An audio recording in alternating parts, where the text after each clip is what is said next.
കഥയെ ആരംഭിക്കുന്നത് സ്റ്റാൻ മിന്റൺ എന്ന പേരുള്ള ഒരു വ്യക്തിയെ പരിചയപ്പെടുത്തിക്കൊണ്ടാണ്. ആളൊരു സമ്പന്നനായ റിയൽ എസ്റ്റേറ്റ് കോൺ ആർട്ടിസ്റ്റ് ആയിരുന്നു. അതായത് ചെറിയ ഫ്രോഡ് പരിപാടിയൊക്കെ കാണിക്കുന്ന വ്യക്തി. പ്രധാനമായും പ്രായമായവരെയായിരുന്നു സ്റ്റാൻ തന്റെ റിയൽ എസ്റ്റേറ്റ് കെണികളിൽ പെടുത്തിയിരുന്നത്.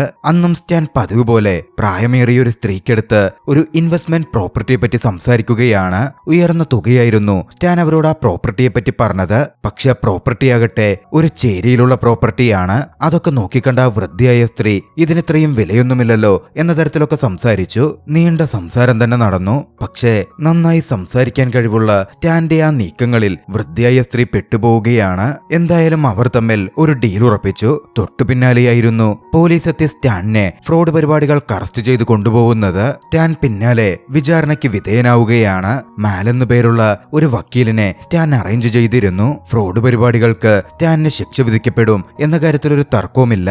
എങ്ങനെയെങ്കിലും ജയിലിലേക്ക് പോകുന്ന കാലയളവ് കുറച്ചുകൂടി വൈകിപ്പിക്കാൻ ജഡ്ജിന് കൈക്കൂലി കൊടുക്കാം എന്ന് തന്റെ അഡ്വക്കേറ്റായ മാലിനോട് സ്റ്റാൻ സംസാരിച്ചെങ്കിലും മാൽ അതിന് കൂട്ടുനിൽക്കാൻ തയ്യാറായില്ല. താൻ പഠിച്ച നിയമം അങ്ങനല്ലെന്നും തെരുവിൽ നടക്കുന്ന ഏതെങ്കിലും ഒരുത്തിനെ കിട്ടുമെന്നും അവനെ കൊണ്ടിത് ചെയ്യിച്ചാൽ മതി എന്ന തരത്തിലും മാല് വലിയ ഡയലോഗൊക്കെ അടിച്ചു. സ്റ്റാൻ ഒട്ടും മടിച്ചില്ല. സ്റ്റാൻ മാലിനെ ഒഴിവാക്കി മറ്റൊരു വക്കീലിനെ കണ്ടെത്തി. പോപ്പർ എന്നായിരുന്നു സ്റ്റാൻ കണ്ടെത്തിയ ലോയറുടെ പേര്. ആളൊരു കൈക്കൂലിക്കാരനായ വക്കീലൊക്കെയാണ്. വിദഗ്ധമായി പോപ്പർ ജഡ്ജിക്ക് കൈക്കൂലി കൊടുത്ത് കാര്യങ്ങൾ അനുകൂലമാക്കി. 3 കൊല്ലത്തെ തടവ് ശിക്ഷ സ്റ്റാനിന് വിധിക്കപ്പെട്ടിട്ടുണ്ട്. പക്ഷേ ജയിലിലേക്ക് പോകുന്നതിന് മുമ്പ് സ്റ്റാനിന്റെ പേരിലുണ്ട് എന്ന് പറയപ്പെടുന്ന ഒരു ചാരിറ്റി ഓർഗനൈസേഷന്റെ കാര്യങ്ങൾ അറേഞ്ച് ചെയ്യാൻ 6 മാസം സമയമെന്ന മട്ടിൽ ജഡ്ജ് സ്റ്റാനിന് സമയം അനുവദിച്ചു. കോടതിയിൽ നിന്ന് പുറത്തു വന്നതും വക്കീല് സ്റ്റാനിനോട് പറഞ്ഞു, ഇവിടെ തുടരുന്നത് ബുദ്ധിയല്ല, വേഗം ബ്രസീലിലേക്ക് വണ്ടി കയറിക്കോ, പിന്നെ തിരിച്ചുവരേ വേണ്ട. പക്ഷേ തന്റെ സമ്പാദ്യം മുഴുവൻ അവിടെയാണുള്ളത്. അതങ്ങനെ ഉപേക്ഷിച്ചു പോവാൻ സ്റ്റാനിന് മനസ്സുണ്ടായിരുന്നില്ല. ഉള്ള സമ്പാദ്യമൊക്കെയാണെങ്കിൽ ഫ്രീസ് ചെയ്യപ്പെട്ടിരിക്കുകയുമാണ്. അന്ന് സ്റ്റാൻ പുറത്തുപോയി ഭാര്യ മിൻഡിക്കൊപ്പം ഭക്ഷണം കഴിച്ചു. മിൻഡിക്ക് സ്റ്റാനിനൊപ്പം ഒരു കുടുംബം ആരംഭിക്കണം, മക്കളെ ഉണ്ടാക്കണം, വളർത്തണം എന്നൊക്കെ ഉണ്ടായിരുന്നു. പക്ഷെ സ്റ്റാനിന് നിലവിൽ അതിനുള്ള മനസ്സൊന്നുമില്ല. മിൻഡി അതിൽ പിണങ്ങി അവിടെ നിന്ന് എഴുന്നേറ്റ് പോയി. സ്റ്റാനാണെങ്കിൽ ആകെ തലപുകഞ്ഞിരിക്കുകയാണ്. ഒരു ആശ്വാസത്തിന് സ്റ്റാൻ അടുത്തുള്ള ബാറിൽ കയറി. അതൊരു ബൈക്കേഴ്സ് ബാർ ആയിരുന്നു. അവിടെ വെച്ച് മുമ്പ് ജയിലിൽ കിടന്നിട്ടുള്ള ഒരു ബൈക്കർ ഗ്യാങ് മെമ്പറെ സ്റ്റാൻ കണ്ടുമുട്ടി. ജയിലിലെ ജീവിതം എങ്ങനെയാണ് എന്ന കാര്യമൊക്കെ സ്റ്റാൻ അയാളോട് തിരക്കി. അത് പറയാൻ സ്റ്റാൻ അയാൾക്ക് കുറച്ച് പണം കൊടുക്കേണ്ടി വന്നു. എന്നാലും കുഴപ്പമില്ല, ജയിലിലെ കാര്യങ്ങൾ മുൻകൂട്ടി അറിയാമല്ലോ എന്നായിരുന്നു സ്റ്റാൻ ചിന്തിച്ചത്. പിന്നാലെ അയാൾ കാര്യങ്ങൾ വിശദീകരിച്ചു. ജയിലിൽ വലിയ പ്രശ്നങ്ങളാണ്, ബുള്ളിയിങ് ഉണ്ടാകും, ലൈംഗികമായി ഉപദ്രവിക്കപ്പെടും. ഞാൻ ജയിലിലായിരുന്ന സമയത്ത് അത്തരത്തിൽ എനിക്ക് ബുദ്ധിമുട്ടുകൾ ഏർപ്പെട്ടിരുന്നു. പിന്നീട് പുറത്തു വന്നപ്പോ എനിക്ക് മര്യാദക്ക് ലൈംഗിക ബന്ധത്തിൽ ഏർപ്പെടാൻ പോലും സാധിക്കാത്ത അവസ്ഥയായി. ഗാർഡുകളൊന്നും കാര്യമായി ഒന്നിലും ഗൗനിക്കില്ല. നമ്മുടെ കാര്യം വേണമെങ്കിൽ നമ്മൾ നോക്കിക്കോണം. അതൊക്കെ കേട്ടതും സ്റ്റാൻ കുറച്ച് പാനിക് ആവുന്നുണ്ട്. കിട്ടിയ വാണിങ്ങുകളുടെ അടിസ്ഥാനത്തിൽ ഒന്ന് പ്രിപ്പയർ ആവാൻ തന്നെ സ്റ്റാൻ തീരുമാനിച്ചു. കുറച്ച് സ്റ്റെറോയിഡ് ഇഞ്ചക്ഷനൊക്കെ എടുത്ത് ശരീരമൊന്ന് പുഷ്ടിപ്പെടുത്താനും ആരോഗ്യം വെക്കാനുമൊക്കെ സ്റ്റാൻ നോക്കിയെങ്കിലും ഒന്നും അങ്ങ് വിലപ്പോയില്ല. പിന്നാലെ ഒരു കരാട്ടെ ഡോജോയിൽ ചേർന്ന് ആയോധന കല പഠിക്കാൻ സ്റ്റാൻ ശ്രമിച്ചു. പക്ഷേ ഡോജോയിലെ സ്ലോ പ്രോസസ് സ്റ്റാനിനൊട്ടും പറ്റുന്നുണ്ടായിരുന്നില്ല. വല്ലാതെ ഫ്രസ്ട്രേറ്റഡ് ആയ അവൻ അവിടുത്തെ ഒരു കുട്ടിയെ ഒരു ചലഞ്ചിന് വിളിച്ചു. പക്ഷേ മികച്ച ഫൈറ്റിംഗ് സ്കില്ലുള്ള ആ കുട്ടിയാകട്ടെ സ്റ്റാനിനെ ശക്തമായി അടിച്ചിട്ടു. സ്റ്റാനാകെ അപമാനിതനായി എന്ന് പറഞ്ഞാൽ മതിയല്ലോ. അതോടെ വെറുപൂണ്ട സ്റ്റാൻ ആ കുട്ടിക്കുമേൽ ചാടിക്കയറി കാടത്വം ബാധിച്ചവനെ പോലെ ഇടിക്കാൻ ആരംഭിച്ചു. ആ പയ്യനെ അങ്ങനെ ഇടിച്ചതിന്റെ പേരിൽ ഡോജോയിൽ നിന്ന് സ്റ്റാൻ പുറത്താക്കപ്പെട്ടു. അവശതയിലായിരുന്നു സ്റ്റാൻ പുറത്തെത്തിയത്. പുറത്തെത്തിയപ്പോ അവിടെ അല്പം പ്രായമേറിയ ഒരു വ്യക്തി നിൽക്കുന്നു. ഇരുവരും പരസ്പരം നോക്കിക്കണ്ടു. സ്റ്റാന്റെ മുമ്പിൽ വെച്ച് അവിടെ ഉണ്ടായിരുന്ന ബിൽഡിങ്ങിലെ ഒരു കട്ട അയാൾ ഒറ്റയിടിക്ക് പൊളിച്ചു. അതിശയത്തോടെ ഞെട്ടലോടെ സ്റ്റാൻ അത് നോക്കിക്കണ്ടു. അയാളുടെ കഴിവിൽ ഇംപ്രസ്ഡ് സ്റ്റാൻ തന്നെ ട്രെയിൻ ചെയ്യിപ്പിക്കാമോ എന്ന് ചോദിച്ചു. തന്റെ പണമൊക്കെ അൺഫ്രീസായി കഴിഞ്ഞാൽ ഉടൻ പേയ്മെന്റ് തരാം എന്നും സ്റ്റാൻ പറഞ്ഞു. മാസ്റ്റർ എന്നായിരുന്നു അയാൾ സ്വയം പരിചയപ്പെടുത്തിയത്. അയാൾ സ്റ്റാന്റെ ഓഫർ സ്വീകരിച്ചു. മാസ്റ്ററെയും കൂട്ടിക്കൊണ്ട് സ്റ്റാൻ നേരെ വീട്ടിലേക്ക് എത്തി. മാസ്റ്ററെ കണ്ടതും സ്റ്റാന്റെ ഭാര്യ അല്പം സംശയത്തോടെ നോക്കുന്നുണ്ടായിരുന്നു. മാസ്റ്ററിനാണെങ്കിൽ ഒന്നിനും ഒരു കൂസലുമില്ല. വീടിനകത്ത് വരെ സിഗരറ്റ് വലിച്ചുകൊണ്ടായിരുന്നു മാസ്റ്റർ കയറി ചെന്നത്. മാസ്റ്റർ സ്റ്റാനിന് സ്ട്രിക്റ്റായ ഡയറ്റ് കൊടുത്തു. മാത്രമല്ല ഡിസിപ്ലിൻഡ് റൊട്ടീനിലൂടെ അവനെ പരിശീലിപ്പിക്കാനും ആരംഭിച്ചു. അവന്റെ ശ്രദ്ധ മാർഷൽ ആർട്സിലേക്കും മറ്റു കാര്യങ്ങളിലേക്കും കൂടുതൽ തിരിഞ്ഞതോടെ മിൻഡിക്കൊപ്പം ഒട്ടും സമയം ചിലവഴിക്കാൻ സ്റ്റാനിന് പറ്റുന്നുണ്ടായിരുന്നില്ല. അതോടെ മിൻഡി പൂർണ്ണമായും സ്റ്റാനിനോട് ദേഷ്യപ്പെട്ട് വീട് വിട്ടിറങ്ങിപ്പോയി. പോവരുതെന്ന് സ്റ്റാൻ ഒരുപാട് അപേക്ഷിച്ചെങ്കിലും മിൻഡി നിന്നതേയില്ല.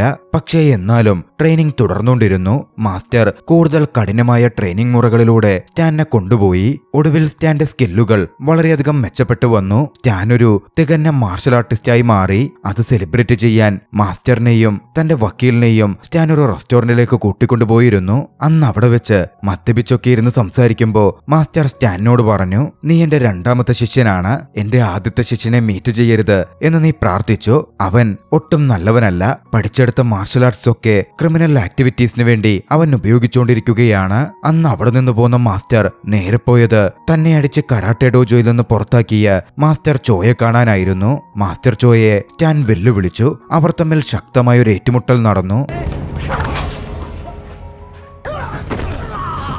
നിലവിൽ മാർഷൽ ആർട്സ് സ്കില്ലുകളുള്ള സ്റ്റാനിന് മുമ്പിൽ പിടിച്ചു നിൽക്കൽ ചോക്ക് പറ്റുന്ന കാര്യമായിരുന്നില്ല. ചോ പരാജയപ്പെട്ട് താഴെ വീണു. അതോടെ സ്റ്റാനിന് ആവശ്യത്തിലധികം ധൈര്യമായി. പോലീസിൽ കീഴടങ്ങി ജയിലിലേക്ക് മാറുവാൻ സ്റ്റാൻ തീരുമാനിച്ചു. കീഴടങ്ങുമ്പോ അവന്റെ കൂടെ അഡ്വക്കേറ്റ് പോപ്പറും മാസ്റ്ററും ഉണ്ടായിരുന്നു. മിൻഡി ദൂരെ നിന്ന് സങ്കടത്തോടെ ഭർത്താവിനെ നോക്കിക്കണ്ടു. അധികം വൈകാതെ തടവ് പുള്ളികളുമായി ബസ് ജയിലിലേക്ക് പുറപ്പെട്ടു. ബസ്സിൽ വെച്ച് തന്നെ ഒരു തടവ് പുള്ളി സ്റ്റാനിനെ ഉപദ്രവിക്കാൻ ശ്രമിച്ചു. സ്റ്റാൻ ഒട്ടും മടിച്ചില്ല. അയാളെ കടന്നാക്രമിച്ചു. അനങ്ങിപ്പോവരുതെന്ന നിർദ്ദേശവും കൊടുത്തു.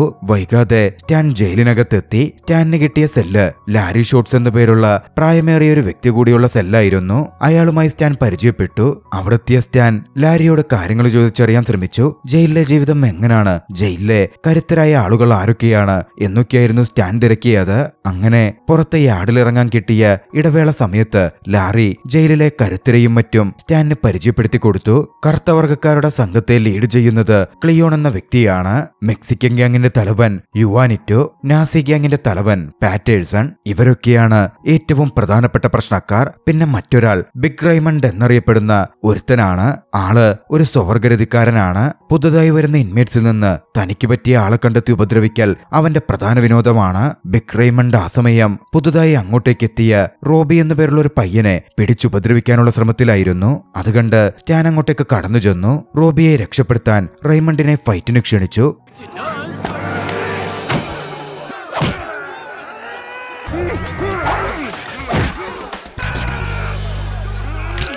റെയ്മണ്ടും സ്റ്റാനും തമ്മിൽ ഏറ്റുമുട്ടൽ നടക്കുകയാണ്. ശക്തമായ ഏറ്റുമുട്ടൽ. മികച്ച ഫൈറ്റിംഗ് സ്കില്ലുകളുള്ള സ്റ്റാനിന് ഭീമാകാരനായ എതിരാളിയായ റെയ്മണ്ടിനെ പരാജയപ്പെടുത്തൽ അത്ര വലിയ ടാസ്ക് ഒന്നുമായിരുന്നില്ല. പിന്നാലെ മറ്റ് ഗ്യാങ്ങുകൾ കൂടി സ്റ്റാനിനെതിരെ ഫൈറ്റിന് വന്നു. ഒറ്റയ്ക്ക് നിന്ന് സ്റ്റാൻ എല്ലാവരോടും ഫൈറ്റ് ചെയ്യുകയാണ്. പക്ഷേ തന്റെ മികച്ച സ്കില്ലുകൾ കൊണ്ട് അവരെ ഏവരെയും അടിച്ച് താഴെയിടാനും വിജയിക്കാനും സ്റ്റാനിന് സാധിച്ചു. ഇതെല്ലാം തന്റെ റൂമിൽ നിന്ന് വാർഡൻ ഫ്രാൻസിസ് നോക്കിക്കാണുന്നുണ്ടായിരുന്നു. സ്റ്റാനിന്റെ ബാക്ക്ഗ്രൗണ്ടും ഒക്കെ അറിയാവുന്ന ഫ്രാൻസിസ് സ്റ്റാനിനെ ചില കാര്യങ്ങൾക്ക് ഉപയോഗിക്കാൻ തീരുമാനിച്ചു. സ്റ്റാൻ അങ്ങനെ ഗ്യാങ് ലീഡേഴ്സിനെയും റെയ്മണ്ടിനെയും ഒക്കെ പരാജയപ്പെടുത്തിയതോടെ മറ്റുള്ളവരൊക്കെ സ്റ്റാനിനെ കുറിച്ച് ഭയഭക്തിയോടെ കാണാൻ ആരംഭിച്ചു. റോബി അടുത്ത ദിവസം ഭക്ഷണം കഴിക്കുന്ന സമയത്ത് സ്റ്റാനിന് അടുക്കൽ വന്ന് തന്നെ രക്ഷിച്ചതിന് നന്ദി പറഞ്ഞു. പ്രിസറിലെ സ്റ്റാന്റെ ജീവിതം മുമ്പോട്ട് പോയി. എങ്ങനെയും തിരിച്ചടി ഉണ്ടാവുമെന്ന് സ്റ്റാനിന് അറിയാമായിരുന്നു. അതിനുവേണ്ടി ചില ഡിഫൻസീവ് ആയുധങ്ങളും സ്റ്റാൻ തയ്യാറാക്കി വെച്ചു. അടുത്ത ദിവസം വാർഡന്റെ ഓഫീസിലേക്ക് ഗാർഡുകൾ സ്റ്റാനിനെ കൂട്ടിക്കൊണ്ടുപോയി. അവിടെ വെച്ച് വാർഡൻ കാര്യം പറഞ്ഞു. പ്രസന്റ് പേരിൽ കുറേയധികം സ്ഥലമുണ്ട്. അത് റിയൽ എസ്റ്റേറ്റിലിട്ട് വിറ്റൊരുപാട് പണമുണ്ടാക്കണം എന്നാണ് വാർഡൻ ചിന്തിക്കുന്നത്. ഇതിപ്പോൾ ഉള്ളത് പ്രൈം റിയൽ എസ്റ്റേറ്റ് ഏരിയയിലുമാണ്. സ്റ്റാനിന് ഇതിന്റെ കാര്യങ്ങളിൽ കുറെ അറിവുള്ളതാണല്ലോ. മാത്രമല്ല ഫ്രോഡ് പരിപാടികളുമുണ്ട്. അതുകൊണ്ട് താൻ നടത്തുന്ന കച്ചവടത്തിൽ സ്റ്റാൻ തന്നെ സഹായിക്കണം എന്നാണ് വാർഡൻ ആവശ്യപ്പെടുന്നത്. അങ്ങനെ സഹായിച്ചാൽ സ്റ്റാന്റെ ശിക്ഷാ കാലാവധി കുറച്ചു തരാമെന്നും പരോൾ തരാമെന്നും വാർഡൻ സ്റ്റാനിന് ഓഫർ ചെയ്തു. നല്ലൊരു ഓഫർ ആയതുകൊണ്ട് സ്റ്റാൻ അത് സ്വീകരിക്കുകയാണ്. അടുത്ത ദിവസം പ്രസന്റ് ഷവറിന്റെ സമയത്ത് പാറ്റേഴ്സൺ കടന്നുവന്ന് സ്റ്റാനിനെ ആക്രമിക്കാൻ ശ്രമിച്ചു. പക്ഷേ താനുണ്ടാക്കിയ ആയുധം ഉപയോഗിച്ച് തന്നെ സ്റ്റാൻ പാറ്റേഴ്സനെ നേരിട്ടു.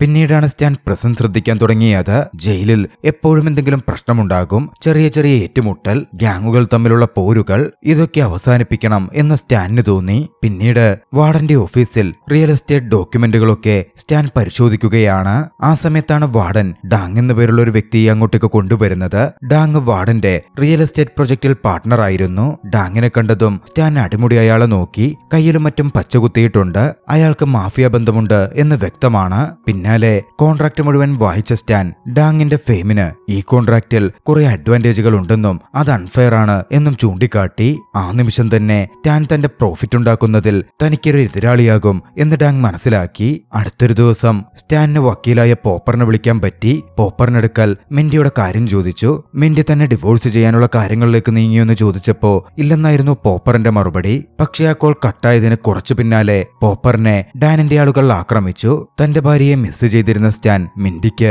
തുടർച്ചയായി കത്തുകൾ അയച്ചു. പക്ഷേ മിൻഡിയാകട്ടെ മാസ്റ്ററിനൊപ്പം അവരുടെ വീട്ടിൽ നല്ലൊരു കുടുംബജീവിതം തന്നെ നടത്തുകയായിരുന്നു. മാസങ്ങൾ കടന്നുപോയി. ജയിലിലെ ജീവിതവുമായി സ്റ്റാൻ പൊരുത്തപ്പെട്ടു. എല്ലാ തടവുപുള്ളികളും സ്റ്റാനിനെ ബഹുമാനിച്ചിരുന്നു. ഒരു ഘട്ടത്തിൽ ജയിലിന്റെ തന്നെ നേതാവായി മാറിയ സ്റ്റാൻ ജയിലിലെ കൾച്ചർ തന്നെ മാറ്റാൻ തീരുമാനിച്ചു. ആവശ്യമില്ലാതെ പ്രശ്നങ്ങൾ ഇങ്ങനെ പോവേണ്ട കാര്യമില്ലല്ലോ, എല്ലാവരും സന്തോഷത്തോടെ ഒന്നിച്ചു നിന്നാൽ ജയില് തന്നെ വളരെയധികം അടിപൊളിയായ സ്ഥലമാകും. പോസിറ്റീവ് ഗ്രൂപ്പ് ആക്ടിവിറ്റീസിലേക്ക് സ്റ്റാൻ അവരെ നയിച്ചു. സ്വർഗാനുരാഗികളായവർക്ക് ജയിലിൽ നിന്ന് തന്നെ സ്റ്റാൻ പാർട്ട്നേഴ്സിനെയും കണ്ടെത്തി കൊടുത്തു. അടുത്ത ദിവസം സ്റ്റാന്റെ കൂട്ടത്തിൽ കൂടാൻ ഒരു ഗ്രൂപ്പ് ഉണ്ടാക്കണമെന്ന് പറഞ്ഞ് റോബിയും കുറച്ചാളുകളും സ്റ്റാന്റെ അടുത്തെത്തി. ആ സമയമാണ് ലാരി മിൻഡിയിൽ നിന്ന് വന്നൊരു കത്ത് സ്റ്റാനിനെ കൈമാറുന്നത്.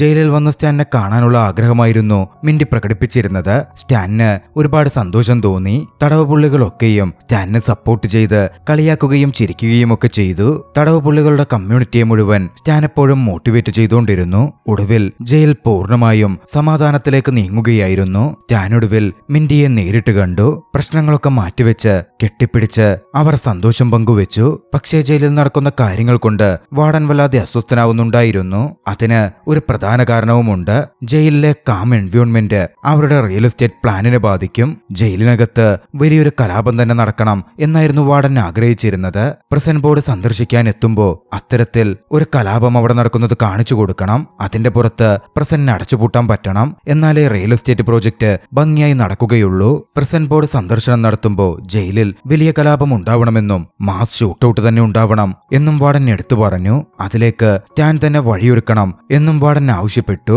ഇല്ലെങ്കിൽ ഡാങ് പ്രതികരിക്കുമെന്നും ഡാങ് അവനെ വകവരുത്തും എന്നും വാർഡൻ പറഞ്ഞു. എന്താ ചെയ്യേണ്ടതെന്ന് സ്റ്റാനാകെ സംശയമായി. സ്റ്റാൻ വീണ്ടും അഡ്വക്കേറ്റ് പോപ്പറിനെ വിളിച്ചു. വാർഡൻ എന്തു പറയുന്നോ അതുപോലെ ചെയ്യുന്നതാകും നല്ലത് എന്നായിരുന്നു പോപ്പറിന്റെ അഭിപ്രായം. അതോടെ വീണ്ടും ജയിലിൽ പ്രശ്നമുണ്ടാക്കുന്ന കാര്യം സ്റ്റാൻ ആലോചിച്ചു. അതിനുവേണ്ട കാര്യങ്ങൾ നടത്താൻ മുന്നിട്ടിറങ്ങുകയും ചെയ്തു. അങ്ങനെ പ്രസന്റ് ബോർഡ് ഇൻസ്പെക്ഷൻ നടത്തുന്ന ദിവസം എത്തി.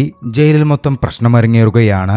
ലാറിയെ പറ്റി വറീഡായിരുന്ന സ്റ്റാൻ അന്ന് സെല്ലിൽ നിന്ന് പുറത്തിറങ്ങരുത് എന്ന് ലാറിയോട് പ്രത്യേകം പറഞ്ഞു. എന്തോ ശരിയല്ല എന്ന് ലാറിക്ക് മനസ്സിലായിരുന്നു. മറ്റിൻമേറ്റുകളെ ലാറി കാര്യം പറഞ്ഞുണർത്തി. വൈകാതെ ഇതേസമയം സ്റ്റാൻ തന്റെ പരോളിന്റെ കാര്യം സംസാരിക്കാൻ ബോർഡുമായി മീറ്റ് ചെയ്യുകയായിരുന്നു. പക്ഷെ തന്റെ അവസാന നിമിഷത്തെ അവസരത്തിൽ സ്റ്റാൻ മനസ്സുമാറ്റി. ജയിലിലെ തന്റെ തടവുപുള്ളികളെ തന്റെ വാക്കുകേട്ട് നന്നായവരെ ചതിക്കുവാൻ സ്റ്റാനിന് മനസ്സ് വന്നില്ല. പരോൾ മീറ്റിംഗ് ക്യാൻസൽ ചെയ്ത് കലാപം നടക്കുന്ന യാർഡിലേക്ക് സ്റ്റാൻ ഓടിച്ചെന്നു. എങ്ങനെയും വയലൻസ് തടുക്കാൻ ഗാർഡുകൾ വെടിയുതിർക്കുന്നതിനു മുമ്പ് ഒക്കെ തടഞ്ഞു നിർത്തുവാൻ വേണ്ടിയിട്ടായിരുന്നു അത്. പക്ഷേ പോകുന്ന വഴിയിൽ ഡാങ് സ്റ്റാന്റെ വഴി തടഞ്ഞു. ഡാങ്ങും സ്റ്റാനും തമ്മിൽ പിന്നെ നടന്നതൊരു ഏറ്റുമുട്ടലായിരുന്നു. അപ്പോഴാണ് ഒരു കാര്യം വ്യക്തമാകുന്നത്. മാസ്റ്ററിന്റെ പ്രഥമ ശിഷ്യൻ ഡാങ് ആണെന്ന്. അവർ തമ്മിൽ കനത്ത ഫൈറ്റ് തന്നെ നടന്നു.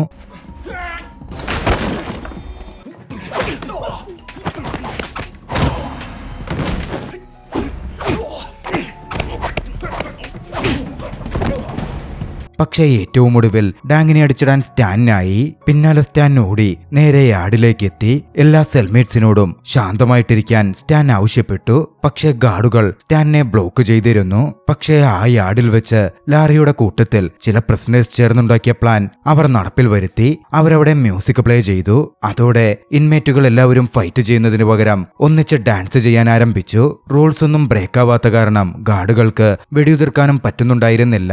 അതൊക്കെ കണ്ട് വാർഡന്റെ തന്റെ നിയന്ത്രണം നഷ്ടപ്പെടുന്നുണ്ടായിരുന്നു. ഒരു ഗാർഡിന്റെ കയ്യിൽ നിന്ന് തോക്ക് പിടിച്ചു വാങ്ങി വാർഡൻ യാർഡിലേക്ക് തുരുതുര വെടിയുതിർക്കാൻ തുടങ്ങി. അതും പ്രിസൺ കൗൺസിൽ മെമ്പേഴ്സിന്റെ മുമ്പിൽ വെച്ച് തന്നെ. സ്റ്റാനിനെ കൊല്ലുവാൻ സ്റ്റാനിനെതിരെ പോലും അയാൾ തോക്ക് ചൂണ്ടി. പക്ഷേ കൃത്യസമയത്ത് മാസ്റ്ററും മിന്റിയും അങ്ങോട്ടേക്ക് എത്തിച്ചേർന്നിരുന്നു. പോപ്പറിൽ നിന്ന് വിവരമറിഞ്ഞെത്തിയതായിരുന്നു അവർ. അവരിരുവരും ചേർന്ന് സ്റ്റാനിനെ രക്ഷപ്പെടുത്തി. എന്തായാലും അതോടെ ഏറെക്കുറെ പ്രശ്നങ്ങൾ അവസാനിച്ചു.